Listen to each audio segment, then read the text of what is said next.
की प्राप्ति शीघ्र अतिशीघ्र अनन्य प्रेम होने से हो सकती है। एक तो जो प्रेम है गौण प्रेम होता है और एक सामान्य प्रेम और एक मुख्य प्रेम होता है और एक अनन्य प्रेम होता है। अनन्य प्रेम सबसे बढ़कर समझा जाता है। अनन्य भी हो और विशुद्ध होए, फिर कहना क्या है? विशुद्ध उसको कहते हैं कि कोई प्रकार की कामना न हुए, कोई कामना न लेकर के प्रेम हुए, तो कामना ही कलंक है, वो प्रेम शुद्ध नहीं है। सकाम जो प्रेम है, भगवान में प्रेम तो है किंतु पुत्र के लिए है या धन के लिए है या मान बढ़ाई के लिए है या आरोग्यता के लिए या स्वर्ग के लिए, ये सभी एक प्रकार से जो हेतु है सकाम। तो निष्काम प्रेम होना चाहिए और वो प्रेम अनन्य होना चाहिए। गौण प्रेम जो है ये सबसे नीची श्रेणी का है कि जैसे साधारण मनुष्यों का जो प्रेम है वो गौण है, उनका मुख्य प्रेम है संसार में, शरीर में और भोगा में, मान बढ़ाई में, इनमें मुख्य प्रेम है। और भगवान के बीच के में जो है वो गौण प्रेम है। जिनका भजन जो है बहुत कम होता है, भगवान की स्मृति बहुत कम होती है और संसार के विषय भोगों की स्मृति अधिक होती है और संसार के विषय भोगों में रचे पचे रहते हैं,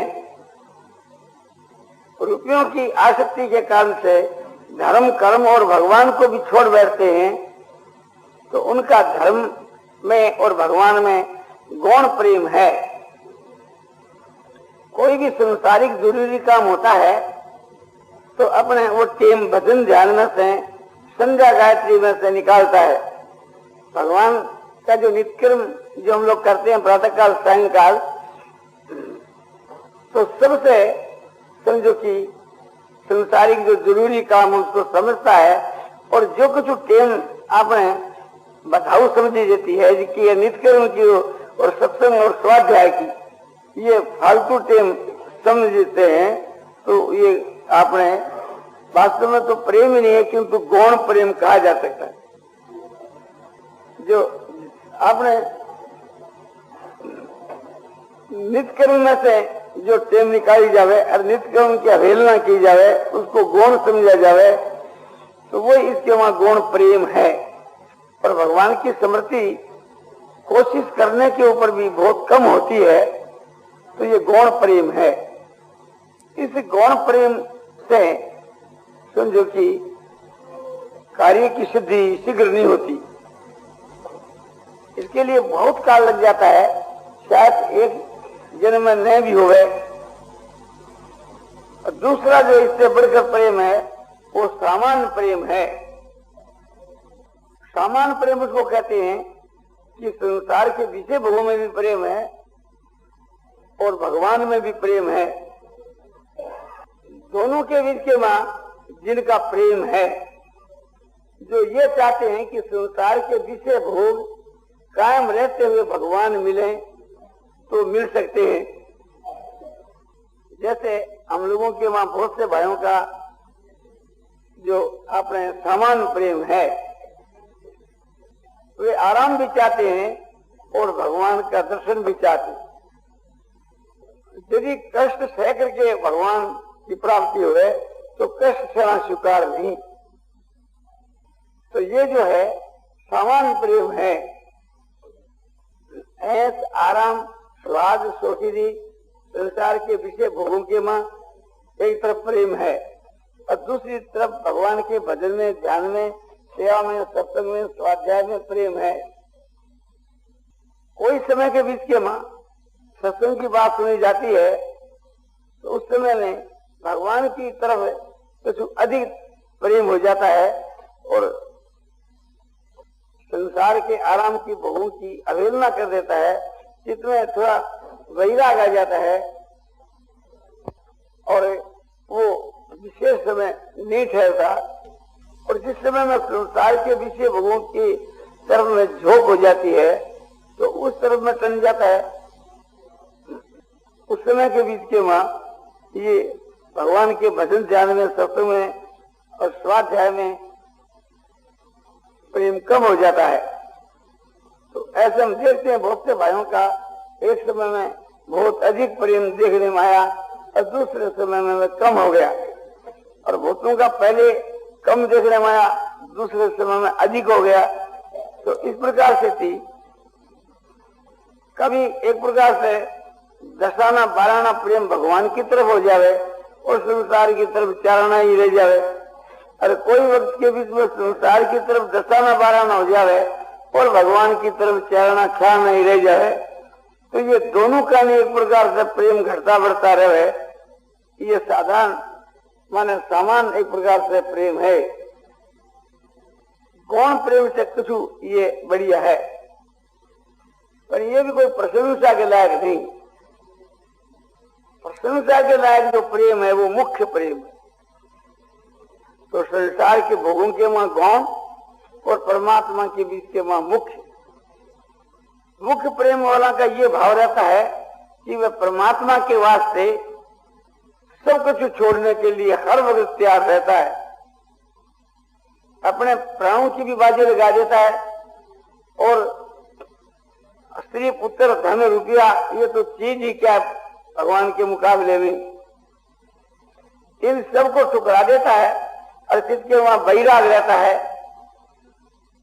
वैराग के नशे में प्राचुर रहता है और संसार के विषय भोगों की अवहेलना करता रहता है, उनको ठुकराता ही रहता है, उनकी वहां कोई दर नहीं, कीमत नहीं।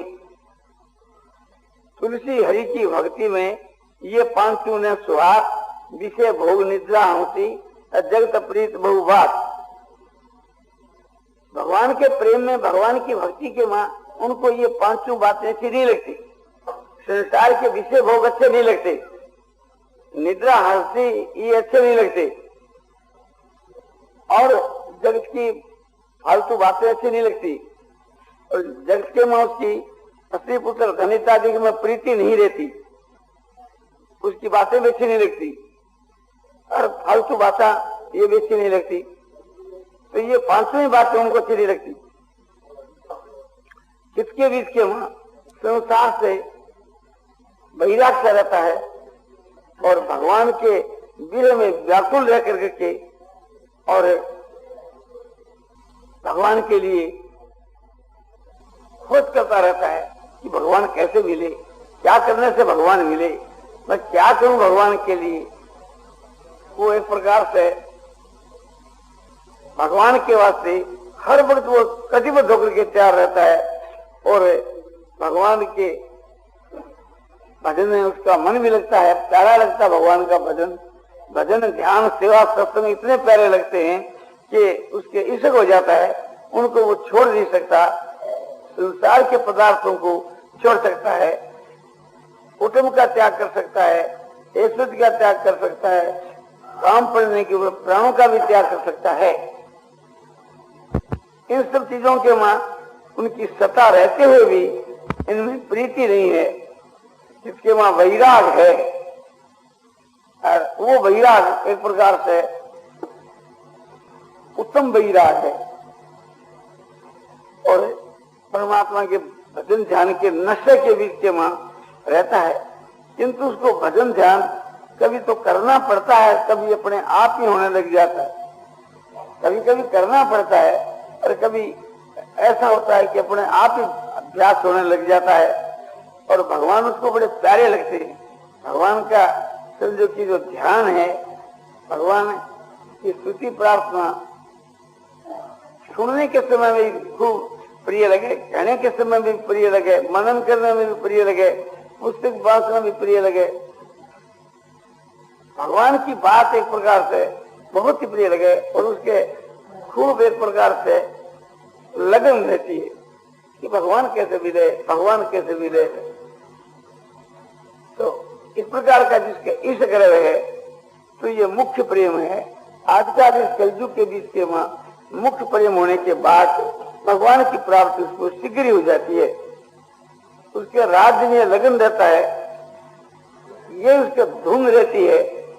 जैसे लोभी आदमी के रुपया कमाने की धुन रहे, कामी आदमी के स्त्री स्वयं की धुन रहे।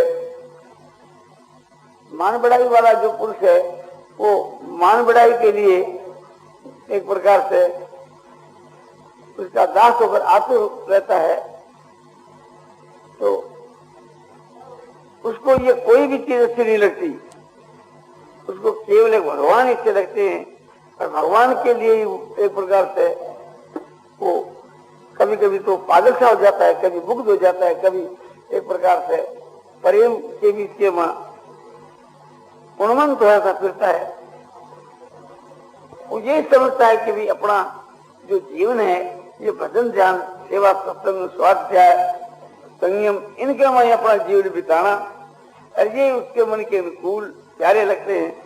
और कोई संसार की चीज को प्यारी नहीं लगती। संसार के वहां तो वैराग रहता है, ऊपरती रहती है और भगवान के मिलने की बड़ी भारी इच्छा रहती है। भगवान में प्रेम भी रहता है, प्यारे लगते हैं भगवान और भगवान के मिलने की अच्छी माने लगन रहती। तो ये जो है ये मुख्य प्रेम, इनसे भी जो परे है वो अनन्य प्रेम। जब अनन्य प्रेम हो जाता है फिर भगवान के मिलने में विलंब नहीं होता। अनन्य प्रेम जैसे गोपियों का था, अनन्य प्रेम जैसे सुतीक्षण का था, अनन्य जो प्रेम है जैसे हनुमान जी का था, भरत जी का था, रुक्मिणी जी का था। तो ये सब अनन्य प्रेम। अनन्य प्रेम होने के बाद में फिर ज्यादा विलंब नहीं होता। अब विलंब होने से उनके प्राण नहीं रह सकते, तो एकदम व्याकुल हो जाता है और व्याकुल होकर के भगवान के विरह के मां इतना व्याकुल हो जाता है कि उसके प्राण सरपट आते हैं। और विरह की व्याकुलता के बीच के मां भगवान की स्मृति स्वाभाविक होती है, उसको भगवान को याद नहीं करना पड़ता, भगवान की भूली नहीं होती। जैसे परस्पर के वहां जो गोपियां एक दूसरे को कहा करती थी कि वो कृष्ण जो है जबरन याद रहता है, मैं क्या उपाय करूं, न तो वो दर्शन देता है और न उसको हम भुला ही सकते, क्योंकि उस की स्मृति में एक प्रकार का रस आता है और विरह की व्याकुलता के वहां रस आता है। तो विरह की उसके वेदना रहती है और भगवान समझो कि वहां विलंब नहीं कर सकते, उससे विलंब बर्दाश्त नहीं हो सकता। जहाँ अनंत प्रेम है, विशुद्ध प्रेम है। जैसे प्रेम लक्षण भक्ति के लक्षण आपने बतलाए थे, उस प्रकार के लक्षण उसके हो जाते हैं। उनकी दशा बेदशा हो जाती है, यानी कभी हंसता है तो कभी रोता है। उसके ऐसी धुंध सवार हो जाती है कि उसको कोई बात वैसी नहीं लगती और भगवान के मिलने की तीव्र इच्छा हो जाती है। कभी कभी एक प्रकार से तीव्रतर इच्छा हो जाती है भगवान के मिलने की,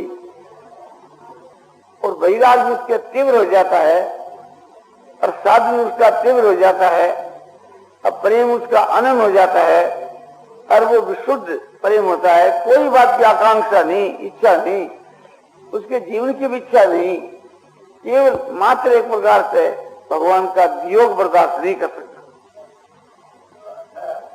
भगवान का ध्यान तो अपने आप ही होता है, उसको ध्यान करना नहीं पड़ता। वो आंखों से थी भगवान का स्वरूप देखता है, कानों से भगवान की बातों को सुनता है, वाणी से भगवान की चर्चा करता रहता है, मन से भगवान का ही मनन करता रहता है और बुद्धि से भगवान का हर वक्त अटल निश्चय है। उसकी रात की नींद चली जाती है, दिन की भूख चली जाती है। उसको समझो कि भूख का ज्ञान नहीं रहता, प्यास का ज्ञान नहीं रहता, अपने शरीर का कभी ज्ञान हो जाता है, कभी नहीं रहता है। और भगवान के मिलने की बड़ी उत्कट इच्छा हो जाती है, भगवान के लिए वो पागल सा हो जाता है। ऐसी परिस्थिति में भगवान को विलंब नहीं कर।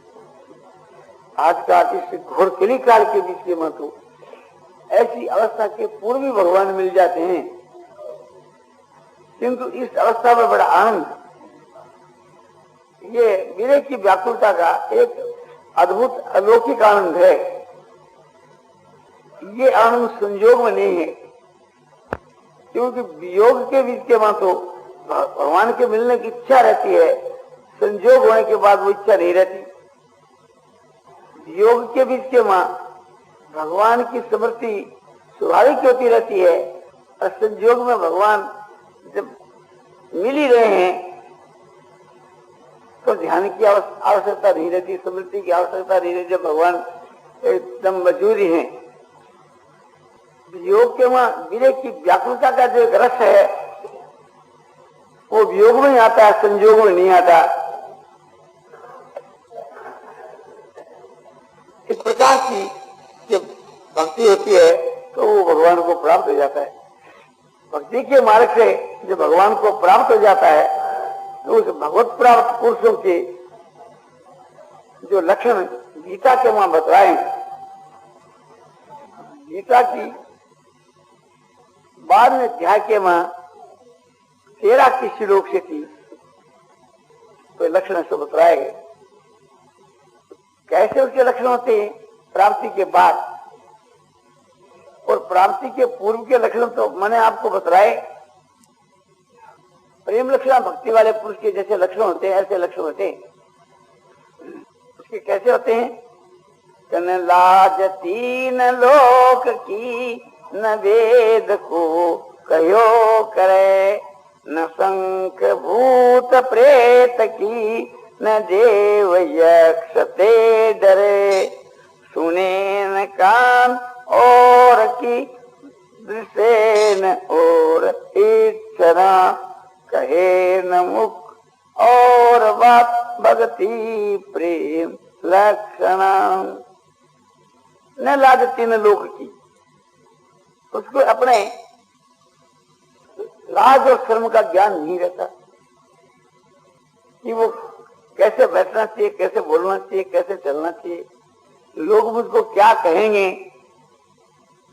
लोक लाज जो है वो विदा हो जाती है। और शास्त्र की जो मर्यादा है, प्रेम के मां इतना मुग्ध हो जाता है कि नीति और शास्त्र की मर्यादा का उसको ज्ञान नहीं रहता कि मैं क्या कर रहा हूं, क्या नहीं कर रहा हूं। तो तीनों लोगों के बीच के मां समझो कि यह तो एक प्रकार से लाज का ज्ञान देता है, धर्म का ज्ञान देता है, और न एक प्रकार से शास्त्र का विशेष ज्ञान देता है, मर्यादा का ज्ञान नहीं रहता है। वो एक प्रकार से लोक मर्यादा के बाहर चला जाता है, उसको ज्ञान नहीं रहता, उसका जान करके त्याग नहीं करता। उसके दिल के बीच के मां न किसी की शंका होती, न किसी का भय होता। भूत है, प्रेत है, कोई उसको कहीं भय नहीं, वो कहीं एक प्रकार से विचरता रहता है, भगवान का अनुभव करता रहता है मन से, वो तो निर्भय होकर के विचरता है।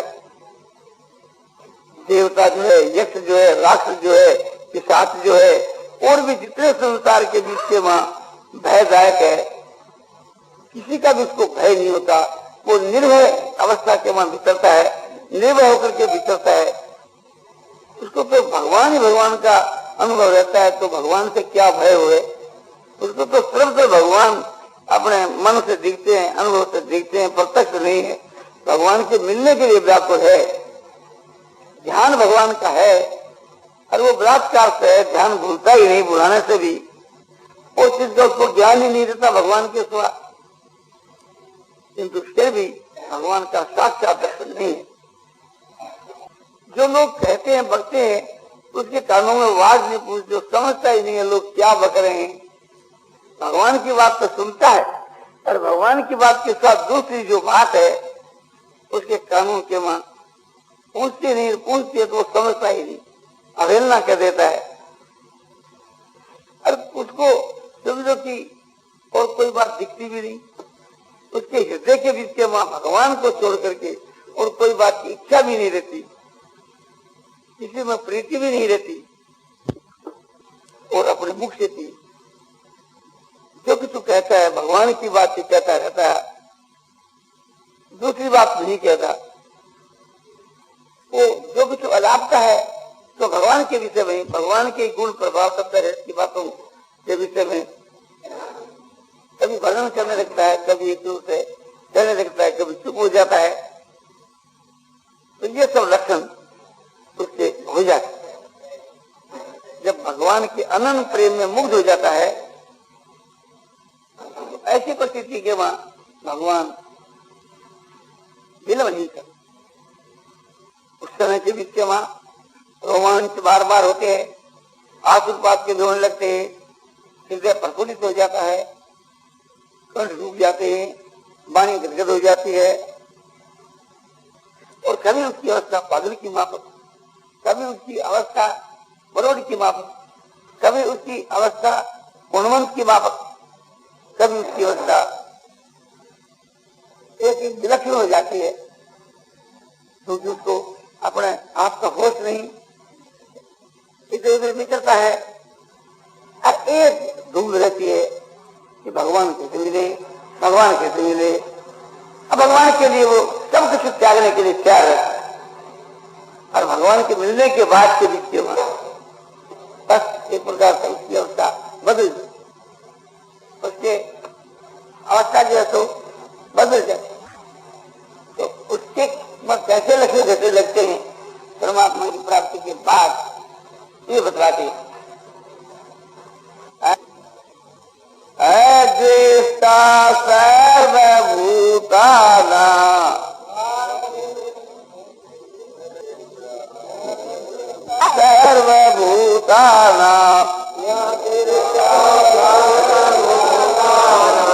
मैत्र करुण एव च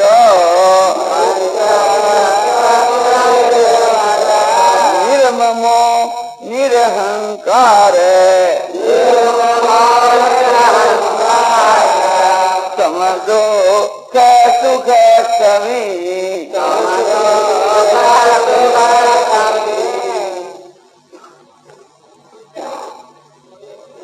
अद्वैतास्त्र भूताना सारे भूतों के बीच के वहां द्वेष का अत्यंत अभाव हो जाता है। किसी में किंचित मात्र भी बैर या द्वेष नहीं रहता। किसी भी प्राणी में, केवल मनुष्य में नहीं, पशु पक्षी कीट पतंग मनुष्य देवता आदि किसी के वहां न तो द्वेष रहता है न बैर रहता है और सबके ऊपर उसकी और दया दिखती है। हेतु रहित दयालु, हेतु रहित सबके ऊपर दया करता है और सबसे प्रेम करता है। क्या जो प्रेम है हेतु रहित प्रेम है, हेतु रहित दया है। जैसे भगवान का प्रेम हेतु रहित होता है और दया भी हेतु रहित होती है। भगवान जैसे सब भूतों के सुहृद होते हैं, वे भी सब भूतों के सुहृद होते हैं।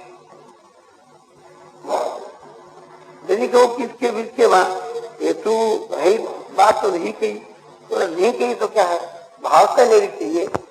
आगे का भाव देखो, निर्ममो, किसी के मां ममता नहीं, न शरीर के मां ममता है, न कोई कुटुंब के मां ममता है, न रुपयों के मां, न ऐश्वर्य के बीच के मां, किसी में भी मेरापने का भाव नहीं।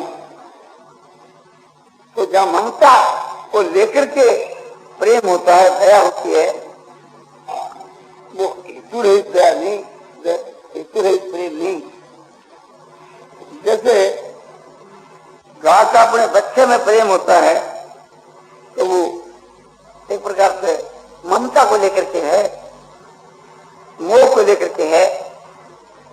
जैसे माता का पुत्र में प्रेम होता है तो वो स्वार्थ को लेकर के है, वो मोह को लेकर के है, वो आसक्ति को लेकर के है, ममता को लेकर के है। किंतु उसके वहां किसी भी प्रकार से ममता नहीं है। और ममता न होने का जो एक अभिमान होता है कि मैं निष्कामी हूं या किसी के बीच के वहां मेरी आसक्ति नहीं, प्रेम नहीं, ऐसा जो अहंकार होता है, उस अहंकार से वो रहित होता है। उसके देह के बीच के वहां कोई धर्मी नहीं रहता, कोई भी एक अहंकार करने वाला उसका कोई मालिक होकर के नहीं रहता, निर्ममो निरंकार है। और सुख और दुख की जब प्राप्ति होती है तो उसमें संभाव रहता है। जब देह में अहंकार ही नहीं तो कौन सुखी और समृद्धि? अज्ञानी क्या आदमी है